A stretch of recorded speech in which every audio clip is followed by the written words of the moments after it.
tardes, muy bienvenidos a esta nueva edición de Economía para Todos. Ya estamos a 11 de enero, aquí hemos estado todas estas semanas, entre otras cosas, contándole ese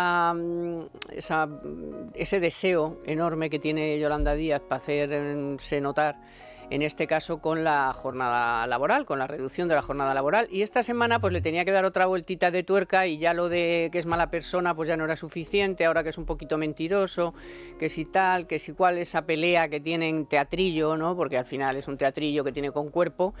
Pero mientras tanto, ¿qué pasa? Pues que los trabajadores y los empresarios están ahí pendientes de este show tonto, pues sin saber qué va a pasar. Porque es importante, teniendo en cuenta el tejido productivo español, pues afecta a miles, centenares de miles de pequeñas empresas que dicen, bueno, aquí ¿qué va a pasar? Voy a tener que contratar a otros y a mí no me da. Si yo todavía no he recuperado ni los ingresos de prepandemia y encima me han subido las cotizaciones, me han subido los impuestos, tengo que hacer no sé cuántas cosas nuevas, o sea, ¿qué me están contando? Y ahora el salario mínimo interprofesional también, que ahora les contaremos, que ya ha dejado caer Hacienda a través de algún medio, pues que quieren que paguen el IRPF, que joder, ¿qué pasa? Que los ricos tienen que contribuir, ¿eh? Esto es el rollo este de los ricos, pues resulta que al final ni ricos ni nada, aquí todo el mundo pasando por la ventanilla, porque no tienen suficiente dinero con llevar 4 años de récord de recaudación. Bueno, en estas variables nos estamos moviendo, que si no la reducción de jornada, el salario mínimo, que dicen que hay unos expertos, a saber qué expertos, que dicen que, hombre, que más de 50 euros al mes que no. Así que no sabemos lo que pasará, aquí estaremos para contárselo. Lo que sí sabemos es que el trato especial que ha tenido el hermano de Sánchez en el Ministerio de Hacienda, con ese informe fantasma en el que se reconoce que no tienen ni idea de dónde vive, con lo cual no se le ha hecho ninguna inspección. De hecho, la juez ha solicitado a Hacienda que explique por qué no se ha abierto una investigación a este señor. Igualito que lo que nos pasa a nosotros. Vamos, que nos hacen un informe de estos de que se conforman con lo que tú le digas, ¿eh? Dice, es que manejamos la información que él nos dio. O sea, igual que ustedes que me están oyendo, autónomos o empresarios o trabajadores, que te abren una inspección y te dicen, a ver, bonito, cuéntame, ¿cuál es tu problema? ¿Qué es lo que tú tienes? ¿Qué es lo que has hecho? Igualito, igualito. Bueno, pues vamos a hablar de eso porque es importante que tengamos claro el trato de beneficio que está teniendo esta persona por ser el hermano de Sánchez, sencillamente, y eso pues tendrá sus consecuencias, que no sabemos ahora mismo cuáles son, pero las tendrá. Y por último, y muchas cosas más, pero por último sí que nos vamos a fijar también en este doctor en economía que nos ha tocado de presidente del gobierno, que nos compara la renta per cápita del año 75 con la de ahora y dice que la ha duplicado. Claro, vamos, para ni inflación, ni impuestos, ni nada. O sea que el doctor, ahora ya sabemos con más a ciencia cierta que no, vamos, que no lo escribió él, vamos, y ha terminado la carrera, vaya usted a saber cómo. Venga, hoy dos grandes, que tenemos muchos temas, mucha plancha, como dicen por ahí. Domingo Soriano, Manuel Llamas, Carmen, que viene de contarnos todo lo que haya pasado en Venezuela, que aquí no vamos a hablar de ello porque ya para eso ha estado Manuel Llamas y todos los servicios informativos de esta casa y Libertad Digital, nuestro periódico. Así que vamos al grano de lo que es la economía pura y dura que nos afecta, y vamos a empezar por el salario mínimo porque no sabemos cuál va a ser la subida. Le están aconsejando sus expertos pues unos 50 euros más o menos, que si un 4%, que si un 3 con algo, que si un no sé qué, pero la novedad no es esa, que iban a subir el SMI, pues ya más o menos estaba descontado, falta saber cuánto. Pero aquí la novedad es que la voracidad de Hacienda no ha tenido suficiente, que ahora quiere eso teniendo en cuenta además el rollo que nos meten siempre de que aquí los que tienen que pagar son los ricos porque los ricos no pagan lo que tienen que pagar, y resulta que está lanzando ya la idea de que los que cobran el salario mínimo van a tener que pagar IRPF, cosa que no pasaba hasta ahora. No sé cómo veis si esto es un globo sonda, si entendéis que necesita dinero, dinero, dinero, y si le da igual si son los que menos ganan, los que más ganan, los de por el medio. No sé cómo lo veis. Sí, a ver, que a todos sí. ¿Que necesitan dinero? Sí. Tienen un problema. A ver, luego hablaremos de la estrategia de financiación del Tesoro, del déficit que se Ajá. anuncia y todo eso, pero es que incluso después de estos años de crecimiento y de esa economía que va fantástico, según el presidente o el ministro de Economía, el Tesoro ha anunciado 60.000 millones de emisiones netas, no brutos. En brutos estamos casi en 300.000, en 280.000. Entonces, claro, necesitan sacar dinero de donde sea y luego hay una realidad en España, y es que a pesar de la retórica del gobierno sobre los ricos, no solo sobre que los ricos se merecen pagarlo, sino que solo los ricos tienen que pagar impuestos, solo ellos tienen que llevarse la parte sustancial. En España eso no es posible por algo que a nosotros no nos gusta, pero intuimos que al gobierno sí, y es que en España hay muy pocos ricos. Hay muy pocos, hay patrimonios muy elevados y además esos tanto patrimonio como renta. O sea, hay pocos ricos en patrimonio y pocas personas que ganen salarios, sueldos o tengan ingresos realmente importantes, a partir de 150 a 200.000 euros. Eso, que en muchos países europeos son sueldos altos, sí, son altos, pero no son disparatados, en España nos parece casi el equivalente a un millonario. En España hay muy pocos de esos, con lo cual, si un gobierno como este quiere aumentar el gasto como este, ya está bastante apretado en la parte del déficit como este, y quiere incrementar la recaudación, no tiene más y no puede hacerlo de otra manera que fijándose en las clases medias, medias altas y medias bajas, porque los ricos en España son muy pocos. A mí me gustaría que hubiera muchos más. Este gobierno no debe estar contento con que haya pocos ricos, pero entonces tiene una contraprestación, que es que tiene que cobrarle, pues sí, ahora a los del Pero ya el SMI, a las salario clases mínimo medias, a ya, todos. es que de verdad. Es que el salario mínimo cada vez es menos mínimo. Es que esto hay que recordarlo. Es que el salario mínimo en España se ha aumentado más de un 50% en los últimos años bajo el gobierno de Pedro Sánchez.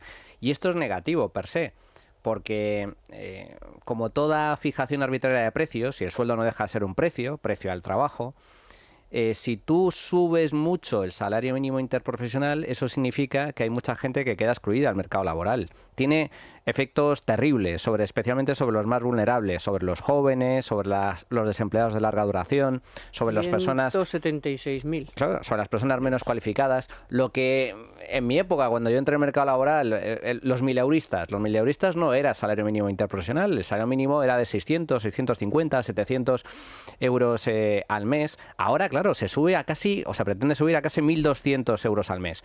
Es que hay mucha gente que cobra 1.200 euros al mes.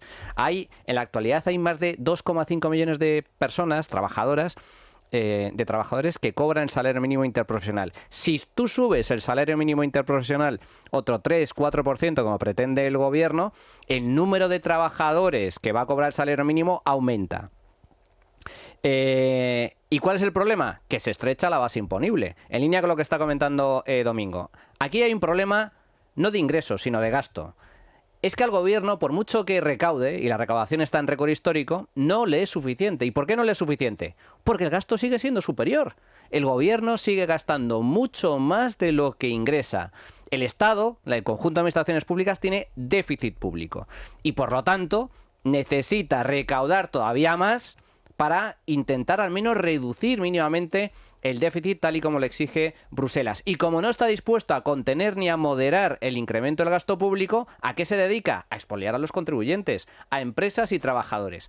Claro, ¿esto cómo se relaciona con el salario mínimo? Claro, si tú subes el salario mínimo año tras año, cada vez hay más gente que cobra el salario mínimo y encima lo dejas exento del pago de impuestos, pues el gobierno dice...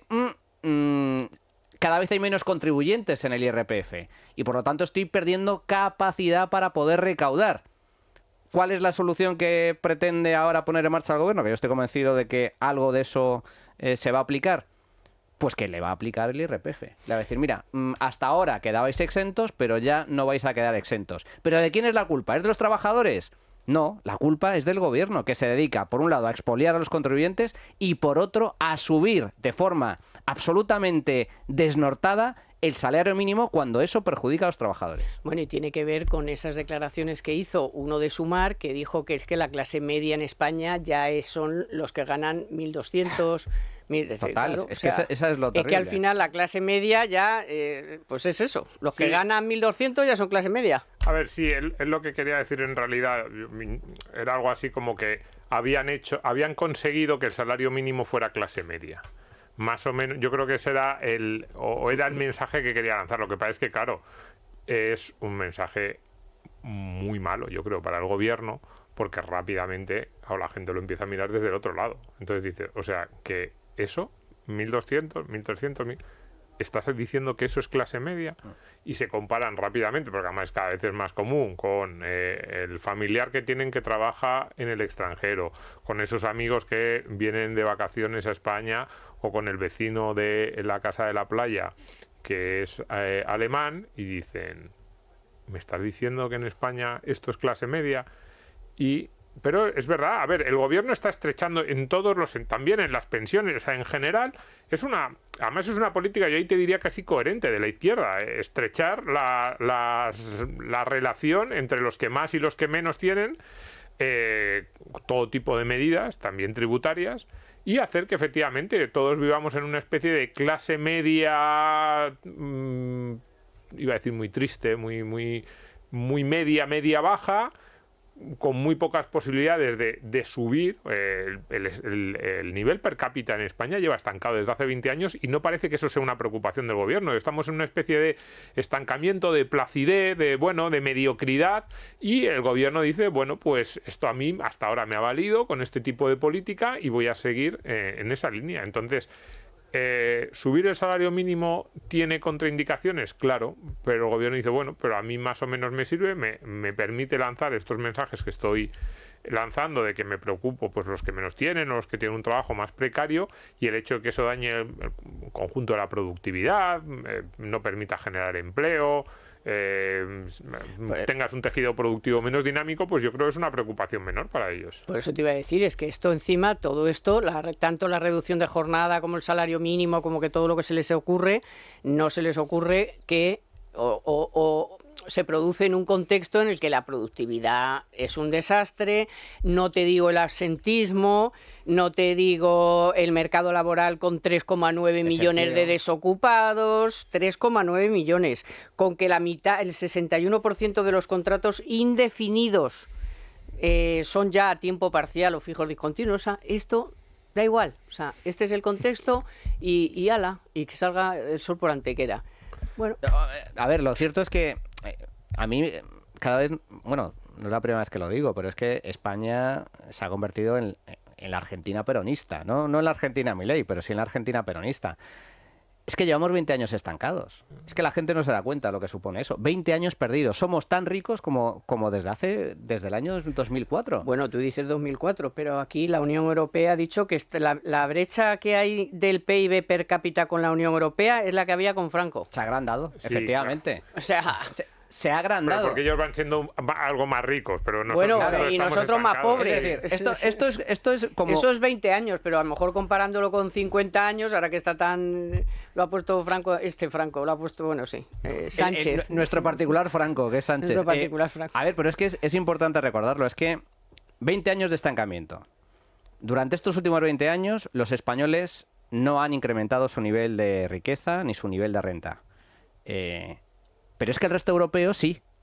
Y eso es lo que explica la diferencia. Es que mientras la mayoría de países europeos han seguido enriqueciéndose, han aumentado su renta per cápita, son más ricos que hace 20 años, en España estamos igual. Y por lo tanto nos están adelantando. Esto es como una carrera. Tanto es así que países del este, que hasta hace poco nosotros duplicábamos, triplicábamos la renta per cápita de Estonia, de Lituania, de Letonia, de Polonia, de Hungría, que eran países enormemente pobres hace 30, 40 años, ya son tan ricos como los españoles y en algunos casos incluso más ricos que los españoles. Tienen menos paro y todo. Esto, claro, cuando hablamos de... Pero es que es muy triste porque la clase media española ahora efectivamente son los que cobran 1.200, 1.300 euros. ¿Y eso qué significa? Significa muchas cosas. Significa que a partir de 37.000 euros al año, que es un sueldo de 2.000 y pico euros al mes netos, limpios, es que ya perteneces al 20% de los españoles que más cobran. Y como superes los 60.000, perteneces al 1%. Es decir, que nos estamos empobreciendo en comparación con el resto del mundo rico. Y esto se ve, para mí, la mejor forma de verlo es justo lo que ha comentado Domingo. Vete al extranjero. Vete a pasar una semana en Londres. Los ingleses se cogen un avión y se pasan aquí un fin de semana, pero ingleses de renta media baja. A todo plan, en buenos hoteles, con todo pagado, se van a conciertos. Hay gente que se pasa 2-3 meses aquí, tienen apartamento en la playa con un nivel de renta muy alto. Ingleses, alemanes, finlandeses, franceses, holandeses. Vete tú a Suecia, vete a Londres, vete a París, vete a Berlín y tírate 2 semanas en un hotel de lujo. No se lo pueden permitir los españoles, no se lo pueden permitir. No, pero es que yo tenía por aquí peronismo light, lo has dicho, es que es cuando nosotros pensamos en la Argentina de los años 90, principios 2000, venga, pongamos 90, antes del corralito, ¿cómo veíamos aquel país? Un país estancado, no es que fuera un país comunista, había empresas, sí, pero el gobierno decidía qué sectores les iba a ir bien en cada momento, no había ningún tipo de iniciativa, cero dinamismo, cada vez más gente, te lo contaban además los amigos argentinos, cada vez más gente que vivía de los pocos que trabajaban, una sensación de estancamiento y de, bueno, esto más o menos va así, no vamos a ser, no sé, un país del tercer mundo, un país africano mañana, simplemente las esperanzas de mejora real cada día están más lejos y una sensación de que esa clase media, sobre todo la parte de la población con más ganas, más ambición, más interés por mejorar, pues poquito a poco se te está yendo el país porque les da la sensación de que el ambiente no es el propicio para que ellos pues mejoren y le den una oportunidad a sus hijos. Y eso mismo es la sensación que tiene España desde hace 20 años. Y lo más grave es que este gobierno está muy cómodo en esa sensación. Es decir, yo no creo que este gobierno quiera que España se convierta en Venezuela. Además, le resultaría muy complejo, a pesar de sus lazos con Venezuela, pero no nos vamos a meter hoy en el tema político. No quieren convertirse en Venezuela, pero que este gobierno está muy cómodo en esta situación de estancamiento absoluto, de mediocridad y de que todos más o menos, oye, que tengamos un vivir, que las cosas no vayan muy mal, que más o menos va tirando, que todos con un salario pequeño, pero más o menos todos igual. Pues oye, ni tan mal, venga, y hace buen clima y España sigue siendo un país en el que efectivamente los extranjeros vienen a visitarnos y dicen, oye, qué bien se vive en España y encima por 4 perras cenas, una calidad muchísimo mejor, porque eso es lo que les están a los extranjeros. Y dicen, oye, ¿cómo puedo comer en Madrid tan barato, tanta calidad? Eso que a veces lo vemos y decimos con orgullo, hombre, eso es calidad de vida, eso es que en España se vive bien, en realidad es parte de, o sea, es una prueba de nuestra decadencia. Los salarios son tan bajos, los costes son tan bajos que somos un país en el que sí, todo es mucho más barato que en los de nuestro alrededor porque no pueden las empresas subir más los precios porque entonces la gente dejaría de salir a tomar cañas, tienes que ir siempre al límite. Un ejemplo simplemente que yo creo que esto además va a encabronar, por decir, hablando mal y pronto, a muchos de nuestros oyentes. Hay un vídeo que se ha convertido en viral de un español, de un técnico sanitario que decidió irse a vivir y a trabajar a Suiza. Y explicaba lo que gastaba, lo que ganaba en España, lo que gastaba y lo que ahorraba, y lo que gasta y ahorra en Suiza. Bueno, en España cobraba cerca de 1.500 y ahorraba 200 euros al mes. En Suiza gana más de 4.000 y ahorra casi 1.500 euros al mes. Y decía, es que a mí me compensa. 4.000 euros, Carmen. Un técnico sanitario, no un ingeniero, un programador. Un técnico sanitario, 4.000 euros limpios al mes. No, es que un ingeniero en Alemania ya te digo yo lo que gana. O sea, pero bueno, por eso la mayoría se va, claro, a ganar pasta y a trabajar bien. No, eso ya, aquí me callo.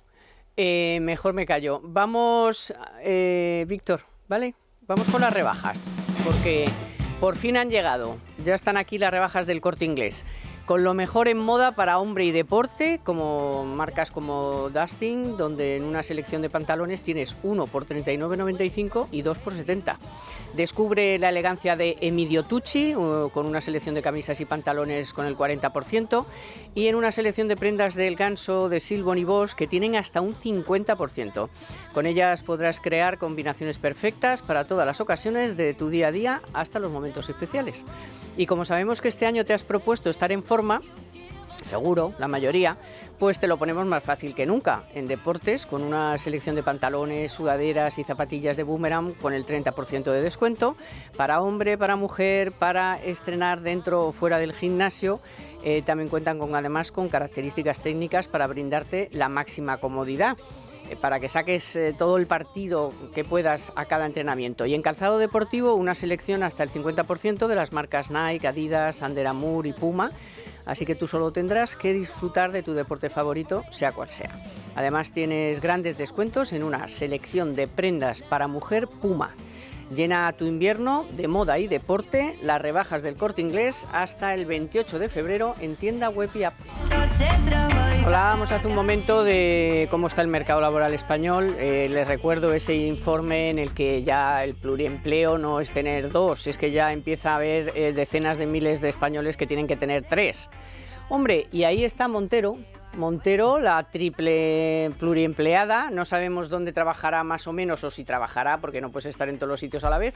Pero bueno, le han dado además el puesto de sustituir a Espadas para intentar que el PSOE gane las elecciones en la comunidad autónoma de Pobres Andalucía. andaluces, Dios mío. Bueno, el caso es que tiene tres curros. No sé si tendrá 3 sueldos, pero tiene 3 curros, y tampoco sé si es 3 veces afiliada, porque ya saben que lo leímos aquí el otro día, que según el propio documento del Ministerio de Seguridad Social, afiliados no es lo mismo que trabajadores. Pero bueno, eso ahí lo dejo, para que la gente se lo estudie, que además que no lo digo yo, que es que lo dice ese papel oficial. Bueno, no sé qué os parece, no tanto lo de Montero y su triple empleo, que a lo mejor, claro, tiene tanto curro que no se entera de lo que hace ni su gente, ni lo que hace su jefe de gabinete. Pero está claro que la juez no se lo cree y que va a llamar a la señora Montero para que le explique cómo es posible que un ciudadano que se llama Sánchez Pérez Castejón, pues resulta que nadie sabe dónde vive, ni dónde declara, ni dónde trabaja. Ni dónde trabaja. No lo sabe ni él. Que no tiene ni sede física. No, es que la sede resulta que no era física, que era un espejo. Claro. Como dijo, era un espejo, un instrumento, dijo el abogado, que no era un sitio físico, que era un instrumento, un espejo, no sé qué. Sí, la nube. Un tal. Entonces, bueno, yo creo que merece la pena explicar cómo es posible que haya salido de Hacienda un informe sin firma y sin nada, y que varias personas de la agencia tributaria le hayan dicho a la juez con todo el morro que eso no es lo normal, y que tampoco es normal que no sepan dónde vive. O sea, que no hayan sido capaces de encontrar a este señor para abrirle alguna inspección. Aquí hay varias cuestiones. Digo, para cabrear a la gente, sí. Ahora que ya has dicho tú ya, que la gente se cabree diciendo, pues a mí me mandan una carta que me aterra, o sea, vamos, que me crujen las piernas si me llega una carta que pone el Ministerio de Hacienda. Con Sánchez se han pasado muchas líneas rojas, y una de las líneas rojas más preocupantes es que ya en España se puede decir abiertamente que no existe la igualdad ante la ley. Los españoles no somos iguales ante la ley. Y hay ejemplos múltiples, ¿no? La amnistía a los golpistas catalanes es una ley que le perdona los delitos prácticamente con nombre y apellidos a sus socios de gobierno. Tan sencillo como eso.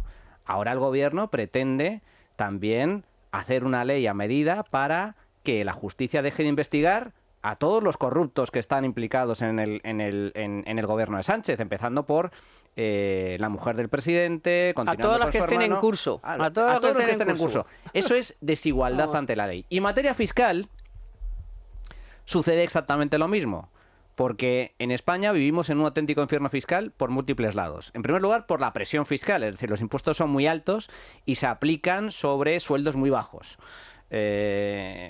Nos machacan impuestos. Prácticamente Hacienda se lleva la mitad de lo que ganamos al año, se lo lleva Hacienda. Y a cambio recibimos unos servicios públicos mediocres, lamentables, de escasísima calidad. Pero es que luego está la persecución fiscal. No solo te machacan impuestos, sino que a poco que destaques, a poco que seas un empresario de éxito, un autónomo de éxito, que ganes un dinerito más o menos razonable, prepárate porque te va a caer la inspección. Y entramos en la segunda derivada, que todavía es más preocupante. El inspector de Hacienda la inspección de Hacienda en España es peor que la mafia siciliana. Pero no porque los inspectores sean malos per se, sino porque, una vez más, la clave son los incentivos. El gobierno, el Estado, y esto ya procede de la época de Montoro, el peor ministro de Hacienda que ha tenido España en toda su historia, aplicó una serie de incentivos por los cuales el inspector, en primer lugar, tiene autoridad para decir, sin necesidad de que tú le aportes pruebas, que esto es incorrecto, que esto no es así y no se lo cree. Y punto. Y da igual. Por lo tanto, vulnera tu presunción de inocencia. Eres tú, para que nos entendamos, el que tiene que demostrar tu inocencia ante Hacienda. Tú, de primeras, eres culpable. Y tienes que demostrar tu inocencia. No es Hacienda, no es el inspector el que tiene que demostrar que tú has defraudado. No, no, no. Eres tú el que tiene que demostrar que no has defraudado, que es muy diferente. Segundo punto. El inspector cobra un plus de productividad en base a lo que recaude en ese tipo de inspecciones. Con lo cual, ¿cuál es el incentivo para el inspector? Machacarte, o sea, sacarte lo máximo. Total. Porque él va a cobrar un variable en función de lo que te saque. Tercera variable totalmente... importante también. Por mucho que tú luego recurras e incluso ganes en el juicio, da igual, el inspector no te va a devolver... No va a tener que devolver el plus que ya ha cobrado previamente, porque lo que cobra no es por lo que se recauda finalmente si se va a juicio, sino por lo que se reclama, por así decir. Y la tercera derivada, si tú quieres ir a juicio, tienes que depositar el dinerito. Hombre. Te embargan preventivamente. O es un decir, aval que te cuesta... o un aval, que es lo mismo. Es decir, no, es que tú tienes una deuda de 100.000 euros. Ah, pero es que no es justo. Yo voy a recurrir. Muy bien. Deposita los 100.000. Y ya luego, si la justicia te da la razón, te lo devuelvo. Así funciona la Hacienda española. ¿Y en cuánto tiempo te lo devuelvo? Eso ya lo veré. Bueno, sin intereses, Porque hay además. gente que está todavía con embargos de la pandemia. Bueno, sin terrible. devolver. Ganaos y sin devolver. Esto es un poco el resumen del infierno fiscal en España. Vamos al caso del hermano de Sánchez. Resulta que los españoles, al españolito a pie, lo persiguen, lo machacan, le hacen este tipo de perrerías y al hermano de Sánchez le permiten tributar en Portugal teniendo su centro de trabajo en España. Sus ingresos. Sus ingresos. Centro de trabajo Bueno. no tiene. Te ha quedado claro que es un espejo. Ingresos. Es un empleo fantasma. Tú tienes que hacer la declaración de la renta donde tengas tus mayores ingresos, Bueno. pero incluso hasta dentro de España. O sea, tú vives en Aragón y tienes esos ingresos en Aragón y tú no puedes declarar en Madrid. Punto. La cuestión es que es algo absolutamente anómalo, irregular. Tributa en Portugal con una fiscalidad mucho más ventajosa, inferior a la española, pero recibe sus ingresos en España. Segunda irregularidad, se produce un incremento súbito de su patrimonio, importante, Que no ha explicado. que no ha explicado, y no pasa nada. Hacienda no se pregunta, ¿y este dinero de dónde sale? Las alarmas no han sonado. Nada. Y encima le abren hay una pequeña investigación y el informe que emite Hacienda no lleva firma, importante esto, no lleva firma y dice que no, que en teoría está todo correcto. Es algo anómalo absolutamente que responde a lo que decimos. Ya no hay igualdad ante la ley. Los españoles no somos iguales ante la ley. ¿Cómo se dice testaferro en portugués? Testaferro. Para quien no sabe. Bueno, mientras vemos eso, busquemos un diccionario. Esto es muy grave, ¿eh? Es la desproporción que hay en las relaciones entre Hacienda y el ciudadano es brutal. Como dice Manu, ni siquiera es culpa solo de este gobierno, es algo que ya dura décadas, es algo estructural y que incluso, yo esto lo he discutido mucho con inspectores de Hacienda, te explican las razones, dicen que ellos no son malos, además yo conozco bastantes y es así. Es que una cosa importante, el cambio en la carga de la prueba no es ni siquiera de Montoro. No, es que por eso digo que son décadas. Y bueno, pero precisamente... Muy malo, pero ni siquiera eso fue su invento. Y es lo peor, fíjate, nos quejamos de lo altos que son los impuestos en España, de lo que penalizan el empleo, que lo penalizan, la producción de riqueza, todo eso, pero para mí lo peor es esto que estamos hablando, esa inseguridad jurídica y ese miedo constante. Decíamos, por ejemplo, el tema de la residencia. Todos tenemos casos probablemente que conozcamos. Yo, un familiar más o menos cercano, que ya jubilado, tiene un par de casas en 2 comunidades autónomas diferentes, por lo típico donde él vivía, y una segunda residencia, pues que ahora vive entre los dos, pues según le da. y hablar con él en octubre, noviembre de un año y decir, es que ya no sé cuántos días he pasado en cada una, a ver si me van a decir que mi residencia no es. Y yo digo, pero sí, y el hombre con miedo, porque decía, es que si demuestran que he pasado más días al año y no lo ha hecho por maldad ni nada, pues de esto que al final está jubilado, no tiene ninguna obligación de estar en un sitio y en otro, y pues va cambiando, que si me voy una semana aquí, que si vivo la otra semana allí. Y de repente ponerse a hacer las cuentas a fin de año para dormir el número mínimo de días que Hacienda le exige que viva allí donde se supone que es su residencia, y estamos hablando de 2 comunidades autónomas dentro de España, porque si no a lo mejor tiene un lío. Y frente a esa realidad que es la que vive el español medio, de estar siempre con miedo ante unas reglas enormemente complejas, en la que no solo las reglas son complejas, sino que la demostración de si las cumples o no las cumples, como dice Manu, siempre te perjudica a ti, siempre, digamos, hay una desproporción de medios, de punto de partida de quién tiene que demostrar cada cosa, de plazos, de quién tiene que aportar la información, que siempre es el ciudadano, muchas veces con la sensación de que esa información ya la debería tener Hacienda y aún así te hacen presentarla. Todo ese tipo de cuestiones que hacen que la relación del ciudadano medio con Hacienda sea de pavor, de miedo, de pánico. Ver un caso en el que se trata con mano de seda. Que no existía. Con guante de seda, es que ni eso. La expresión con es que ni aparecía, ni aparecía. Como que no pasa nada. No, y cuando se le pide información casi pidiéndole perdón, pues sí.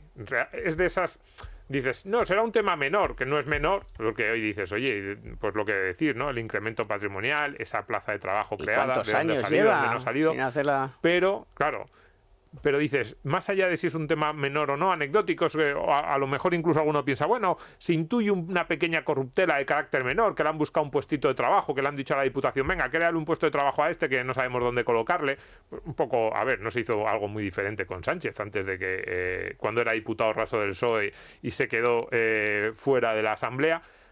Pero más allá de eso, es sangrante esa desproporción. Y uno piensa, ¿por qué? Y además... No solo por qué, sino que es tan palpable que ha ocurrido algo así, porque además tantos medios de comunicación han decidido ocultarlo, silenciar por completo este caso, y es como que no pasa nada y que, bueno, que esto es simplemente ruido o que se está exagerando la situación. De todas maneras, habrá que ver cuántos años son, son todas esas declaraciones, cuánto suma todo eso, y si hay presuntamente un delito fiscal, ¿de qué estamos hablando? O sea, es una tontería, pero por eso hay gente que está en la cárcel, por delitos fiscales. A mí me parece gravísimo. O sea, a lo mejor resulta que el hermano de Sánchez, como decía yo, cae por lo mismo que Al Capone.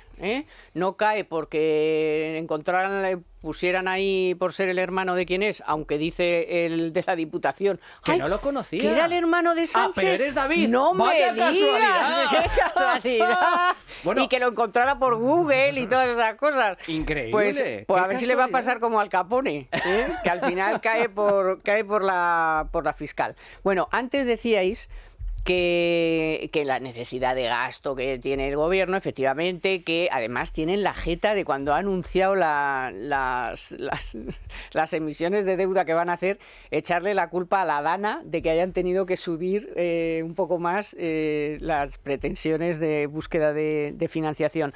El caso es que la semana pasada les contamos que el gobierno estaba...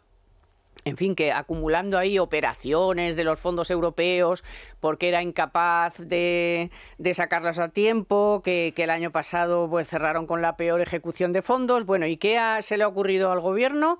Pues contratar a las Big Four, para que le justifiquen expedientes porque se le acaban los plazos y tal. O sea, no hay funcionarios, no hay asesores, no hay técnicos, no hay suficiente personal ahí en los ministerios que tienen que hacer estas cosas, que tienen que contratar a las 4 auditoras más grandes de este país para que le arreglen los 4.000 expedientes.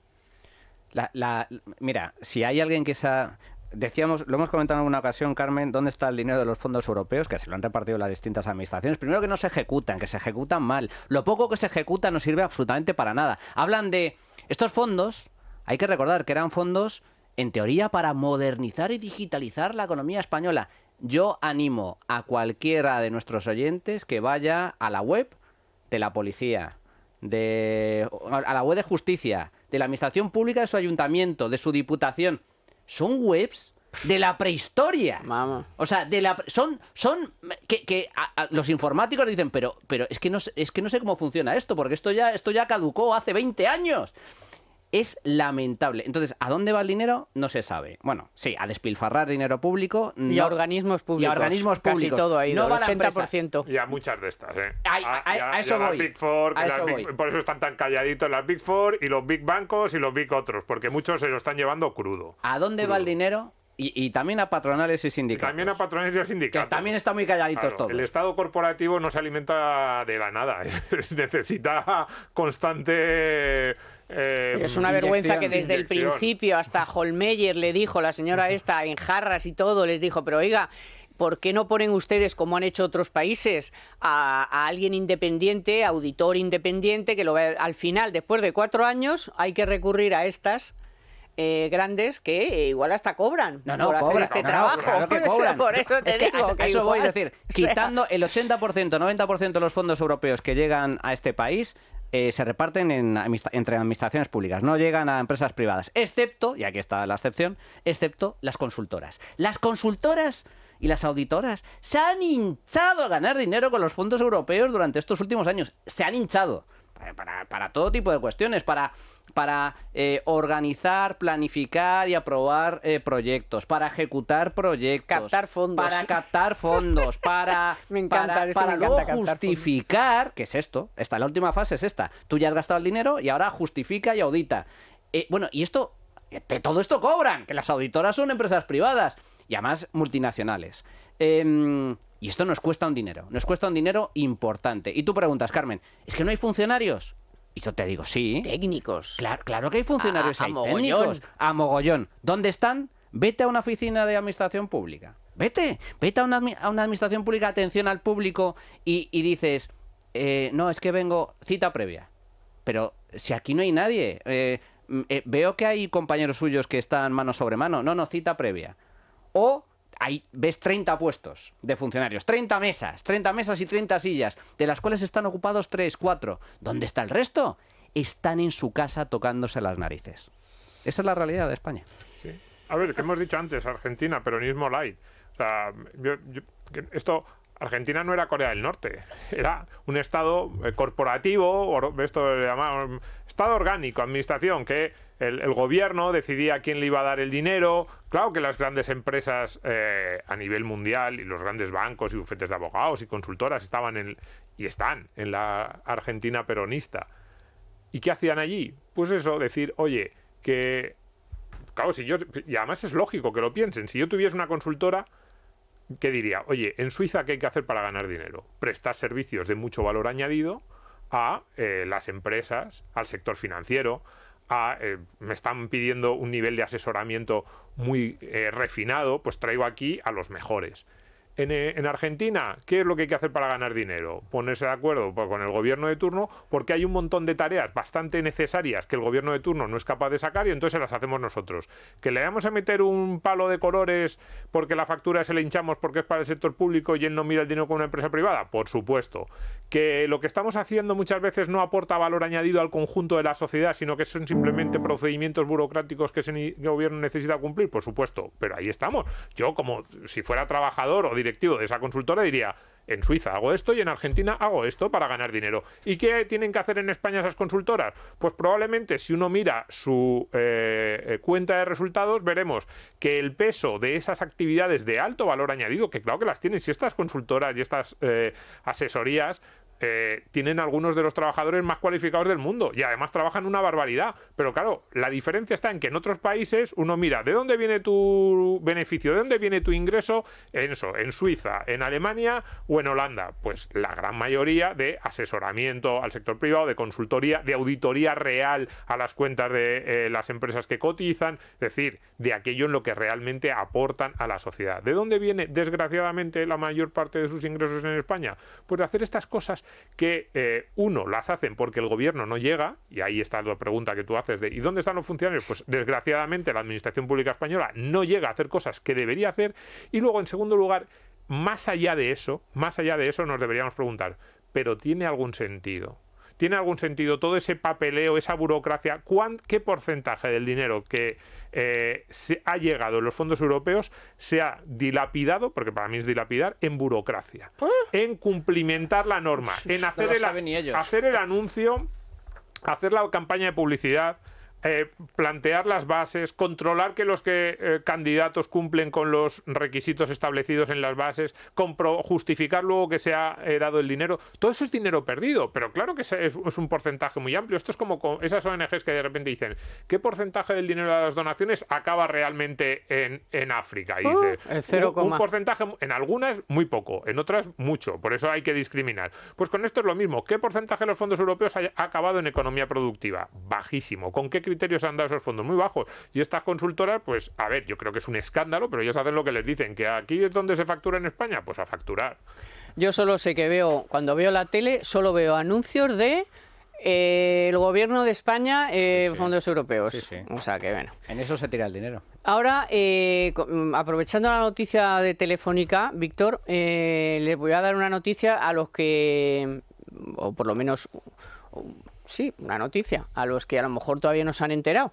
Verán. En Economía para Todos, la noticia de la semana con Telefónica. Desde el jueves pasado, día en que entró en vigor el reglamento sobre transferencias bancarias que el Parlamento Europeo aprobó en febrero pasado, en un máximo de 10 segundos tiene que tener el dinero transferido a su cuenta bancaria de alguien le hace una transferencia, pues en menos de 10 segundos tiene que tener el dinero transferido a su cuenta bancaria independientemente del día y la hora en que se realice la transacción y al mismo precio que las estándares. Es decir, si a usted su banco no le cobra por hacer una transferencia estándar, esta tampoco le cuesta. Si le cobran, pues lo que le cobre. También afecta a las empresas, por cierto. Además, eso sí, el reglamento mencionado obliga a las entidades financieras a reforzar la seguridad de sus sistemas para evitar errores o fraudes. Bueno, hay un asunto que nos preocupa mucho a todos porque es otro de los inputs no solo de las familias, sino también de las empresas, que es la energía. Y hemos visto cómo hace no tanto, en los últimos 2-3 meses, la industria ha tenido que parar porque pues no había suficiente energía y si no paraban la industria, pues se creaba un apagón. Pero es que la CNMC acaba de avisar de más riesgos de apagones.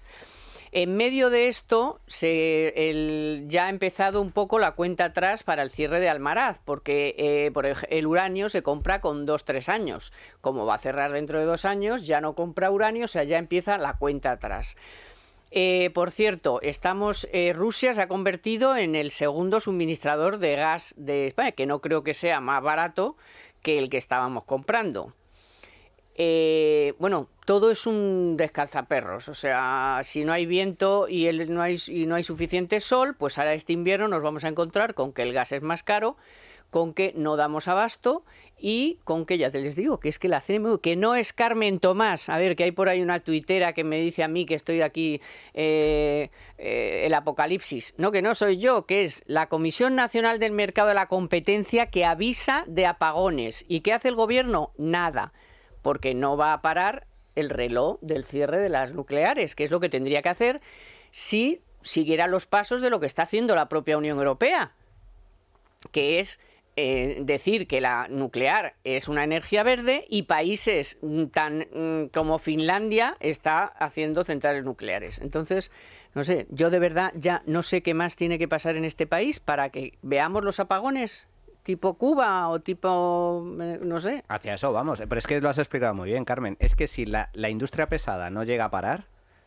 habría cientos de miles de particulares que en sus casas no podrían encender la luz. 2 días seguidos, hubo que hacerlo. Es así, es hace así. Poco. ¿Y cómo es posible que en España haya riesgo de apagones? Pues precisamente por lo que estás comentando, porque si tú tienes un sistema por el cual no tienes un suministro garantizado mínimo, en lo que se llama energía de respaldo, una fuente de energía estable que permita complementar los vaivenes propios de las energías renovables, pues tienes un problemón. Por cierto, importante, se me ha olvidado decir que en esos días en los que se produjo esos apagones, Ascó, una de las centrales, estaba en parada técnica. Claro, ahí está. Cuidado, por de aquí viene el que, Ahí bueno, está. por cierto, en Almaraz hay una manifestación el próximo fin de semana, alcaldes de 40 pueblos y partidos políticos y todo tipo de gente está uniéndose para esto, porque es muy importante saberlo de que Ascó estaba parada. Eso quiere decir que en cuanto una central nuclear no funciona, esto se hunde. Hay problemas. Claro, es que cada una de esas centrales te aporta a lo mejor el 3% de la energía consumida en España, que en esa parte que dice Manu, energía de respaldo, cuando no las condiciones climáticas no te permiten que entren las renovables, porque claro, si el 20-25% de la energía eléctrica en España viene desde la nuclear, en determinados momentos te está aportando mucho más, cuando las renovables están bajas, porque no están produciendo por falta de luz o por falta de viento. Con lo cual, claro, una sola, tampoco hay tantos, hay 7. Ya. Pues te hace un roto en el momento en que las condiciones del resto, de generación del resto, sean complicadas. Pero fíjate, mi apuesta en esto es que no se va a cerrar, que cuando queden unos meses el gobierno va a decir, no, es que no podemos por esto, la seguridad del suministro, tenemos que mantenerlo abierta, que entonces, claro, las compañías... Pero ya no habrá comprado. Claro, los lo dueños van a necesario. decir, oye, ¿y a mí qué me cuentas? Si yo no tengo el uranio, tengo no el tengo no sé uranio, qué. se Y compra con entonces 3 años. el gobierno va a decir, bueno, pues venga, 1.500 como estos para... hombre, claro, porque ahora nos va a salir mucho más caro y el gobierno va a decir, bueno, venga, pues lo pongo yo. Mi apuesta es que no se cerrará y que el coste de no cerrarlo, porque claro, el coste subirá mucho. Si se hubiera dicho ahora, la compañía, la dueña, los que gestionan la central, podrían ir tomando ya las medidas para, bueno, pues que no se cierre con normalidad, para seguir operativos. Cuando se diga, ya no podrá ser así, ya no podrá ser normal esa continuación de las operaciones, entonces el gestor va a decir, si quieres que siga abierto, me tienes que pagar tanto, pues para la materia prima, para hacer un plan de más o menos emergencia para todo el plan de desmantelamiento que había hecho, pues deshacerlo, y el gobierno dirá, lo pago, y los contribuyentes Bueno, sufragaremos. vamos a ver cómo en los próximos meses la gente se va a quedar flipada, porque también he leído, yo no lo he contrastado, pero supongo que los compañeros que lo han escrito sí, es que la despensa de gas europeo, con la ola de frío que ha llegado, se está acabando. Agotando. Eso quiere decir que no solo va a subir la luz, por supuesto va a subir el gas, y por supuesto, como las centrales tienen su calendario de paradas, pues las 3 cosas a la vez o 2 de ellas sin sol y sin viento, va a haber más de estos. Vamos a ver qué hace el gobierno. Pero es que no quiero que os vayáis, porque sé que a Domingo le preocupa mucho que los jóvenes, muchos jóvenes, no sé ahora el porcentaje, el 30% me parece que no está en la idea de tener hijos, o más. No sé cuál es ahora mismo el porcentaje, seguro que tú te lo sabes. Y las consecuencias que eso tiene, aunque tú ya sé más o menos tu opinión. Explícala en breve y a ver qué piensa aquí el No, Llamas. a ver, mi opinión sobre el porcentaje, a ver, es que esas encuestas de cuántos hijos deseas tener, yo creo que son, bueno, son poco fiables, no porque la gente no sea honrada al decir un número, sino porque habría que, digamos que es el típico cálculo que no haces bien cuando te lo preguntan en una encuesta. Yo creo que Es de esta semana, la encuesta. ya, lo sé, pero que dices, no, siempre dicen, no, a las mujeres españolas les gustaría tener más hijos, pero no pueden. Yo siempre he dicho a las jóvenes españolas, por ejemplo, eso es un dato que suele salir, dicen, no, es que no tienen más hijos por cuestiones económicas. Es un tipo de conclusión que me cuesta mucho ver, porque las condiciones económicas de la España, pues de nuestros padres, de los años 50 y 60, eran bastante peores y la gente tenía más hijos. Yo creo que hay más causas culturales y sociales y de cambios, y que yo creo que no son buenas, pero que no creo que sean directamente económicas. Es verdad, eso sí que hay que decirlo, que la economía no ayuda a nada en España, porque lo que sí que el único aspecto de la realidad económica que sí que tiene bastante influencia a la hora de decidir si tener más o menos hijos está relacionado con la vivienda. Y en España es un drama la capacidad de los jóvenes de acceso a la vivienda. Y ese sí que, además es una cuestión de imposibilidad casi física. Si tú no tienes una vivienda más o menos amplia con la que vivir, en España las viviendas son pequeñas, una cosa que parece más o menos anecdótica, pero que es importante, somos el país de Europa que más porcentaje de gente vive en piso frente a casa unifamiliar, vivimos en casas pequeñas y además ahora el coste de la vivienda se ha disparado y eso hace especialmente complicado el acceso a la vivienda a las parejas jóvenes. Entonces, yo, que defiendo muy poco las causas económicas detrás de la crisis de natalidad, creo que las causas realmente fundamentales son sociales y culturales, en este punto sí que digo, haría un asterisco y diría, la parte de la vivienda sí que es importante. Ahora mismo es un drama y es lógico que haya muchos jóvenes, uno, que los que quieren tener hijos digan, me gustaría tener hijos, pero no puedo. Y luego, dos, que haya una especie de desistimiento general o de apatía general y que hay muchos que digan, no, pues mira, mejor... Yo prefiero viajar. Prefiero viajar. Pero a mí eso me Sí, habla... sí, lo de viajar eso está muy... yo creo que eso es una respuesta muy cortoplacista. Yo creo que uno de los grandes problemas, pero ahí nos ponemos filosóficos, de las sociedades modernas es el estrechamiento de las preferencias temporales. Ahora lo queremos todo ahora, no miramos en el medio y largo plazo. Los jóvenes son parte integrante de esa sociedad y son el resultado de esa sociedad que en parte lo que les está diciendo es aprovecha todo el aquí y ahora, no pienses en el futuro. Prefieren viajar. Yo creo que muchos de ellos se arrepentirán en el medio plazo de no haber tenido hijos. Carpe diem, aunque la mayoría no haya visto el Club de los Poetas Muertos, seguro que es Carpe diem. El Carpe diem es terrible, eso es cortoplacismo puro. Sirve para algunas cosas. O sea, bueno, a ver, pero sí, pero como filosofía un lema vida... muy malo, un lema muy malo. Como De filosofía vida no, de de vida, vida no, pero malo. para algunas porque cosas no están mal. Vive el día a día como si fuera el último día que estuvieras en la Tierra. A lo mejor cuando tengáis más años sí que pensáis en el Carpe diem. En todo caso, es un tema tremendamente complejo y tremendamente preocupante con derivadas económicas muy sustanciales. No somos conscientes. Para empezar, el tema del incremento o el descenso poblacional tiene implicaciones desde el punto de vista del crecimiento económico y el desarrollo de la humanidad como tal. Porque, al fin y al cabo, la riqueza surge de cada uno de nosotros. Cuantos más seamos, por decirlo de forma sencilla, un poco burda, pero cuantos más seamos, más capacidad tendremos de generar riqueza y de que surjan grandes genios como Einstein o Elon Musk o este tipo de grandes empresarios, etcétera. Por lo tanto, es una riqueza también económica. Cuantos menos seamos, menor interacción humana, menor capacidad de riqueza, etcétera. Y luego, en el caso concreto de España, esta generación, bueno, la generación anterior a la mía y a la nuestra, es lo que se llama generación tortuga. Yo soy de otra. Generación tortuga, ¿por qué? Porque muchos van a heredar casa, porque nuestros padres casi todos son propietarios. Y se va a dar una paradoja, ¿no? Que dentro de 30, 40 años, va a haber, si no viene mucha inmigración o hay algo raro, va a haber incluso exceso de viviendas. Por lo tanto, tiene muchas implicaciones. Pero ¿por qué los españoles no tienen hijos? Hay muchas razones. Una la ha apuntado muy bien Domingo, el tema de la vivienda es importante. Hay un segundo factor, que es el tema del trabajo estable.